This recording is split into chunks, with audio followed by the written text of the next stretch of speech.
in some ways, this controversy might serve as a turning point in Minnesota. I've spent more time than I had expected to looking at Minnesota's laws and regulations, looking at how the Minnesota Pollution Control Agency is handling this question.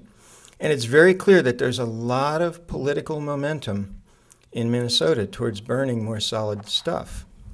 And up until this point, it does not appear to me that people have done their homework sufficiently on the environmental consequences of doing that.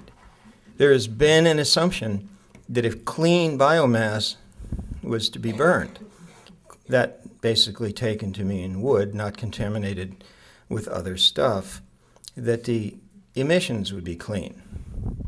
And I guess that's a reasonable assumption, but it happens not to be the case. And a very good illustration of that can be seen with the burner proposed in the Phillips neighborhoods of Minneapolis. And we can do that because that project is at the stage where there is a draft air permit that's been out for public examination, and we've examined it.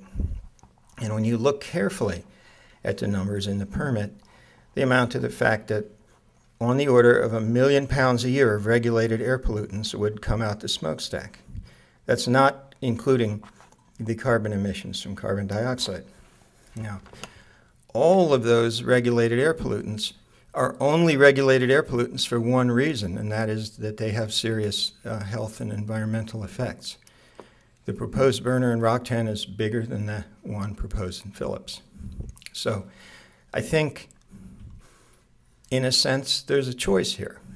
One can continue down the road of burning, or one can make a transition in the direction of truly sustainable ways of handling these issues. We all know that global warming is real and something has to be done about it.